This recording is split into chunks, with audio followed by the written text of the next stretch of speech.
Hello guys, so today it's another vlog, and today's vlog we're gonna answer one of the questions for our followers guys. His name is Mr. Yusef Korkis. So yeah, he sent a message regarding I just need help to connect the Godox AD200 Pro to the Godox X2TS, which is he's using Sony. So again, we have Godox AD200 Pro, and we will connect the Godox X2TS. Sony. Yan, I'm gonna show you how to connect. But fortunately, he's using Sony A7R Mark II, but we don't have A7R Mark II. Instead, we have the A7R Mark IV. But same configuration. And I'm gonna show you how to connect the Trigger X2T to the Godox AD200 Pro. So let's start to connect now. Okay, so let's start again. To Mr. Yusef Korkis, to answer your question, we have here the Godox X2TS. It's for Sony. If you want for Canon, there is X2TC and X2TF for Fuji, and the Nikon, which is N. And we have the Godox AD200 Pro and the Sony A7R Mark IV. And let's start, guys. First, you make sure that you have a AA battery on your trigger. And also you have a full charge, not full, at least you have charge for your AD200 Pro. So let's connect, guys. For example, your light is already set. When you open, it's set already with the channel 1 and in the group A. Ayan. I hope maklaro siya. You are already in the channel 1 and the group A. So on your trigger, you must set also in channel 1 and group. So for example, if you want to highlight on your channel A, you're already in channel A, and we will need to set the group A. You're already in the group A. Yeah, select your group A because you have a group A in your light. Then you need to select your channel because we have already channel 1. Yeah, it's showing we have already channel 1 to the light, or to the Godox AD200. So we need to change this on channel A. Yeah. If you want to change the channel, you can go to the menu.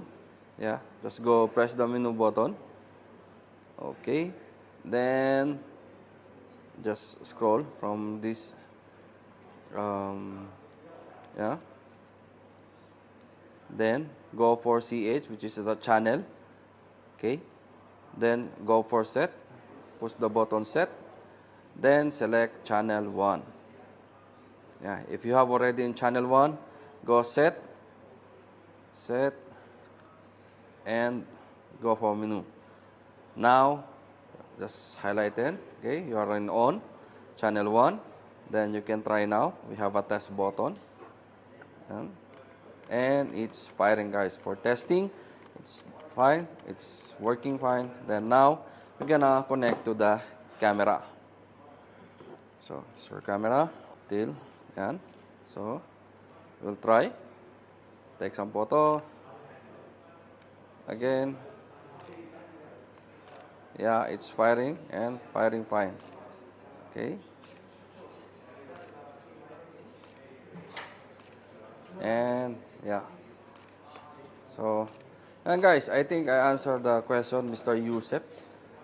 So this vlog is for you and for all the Sony user that have already Godox flash. And if you want to connect your trigger, and any Godox, guys, not only the AD200, but you can use also the AD400, 600, AD100, and even the Speedlite from the Godox, which is the 860 and 580.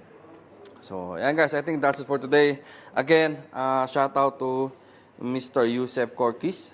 I hope I answered already your question regarding how to connect the Godox X2TS to the Godox AD200 Pro. So, yan. Again, guys, hanggang dito na lang. If you want to know more about our products regarding Godox, you can visit our website, www.abworld.com. So, yan. Kung sino mga dito sa Kuwait, if you want to check our product physically, and we have a demo unit from all the Godox products, you can visit us here in Salmia Symphony Megastore showroom. Yan. So we have all the Godox already displayed and demo. So you can try and test, guys, regarding the Godox product. Again, if you want to know more about the Godox product here in AB World, you can visit our website, www.abworld.com. So yan, hanggang dito na lang. Again, if you have any question or suggestion, you can comment to our video. So yan, hanggang dito lang. Thank you and mabuhay.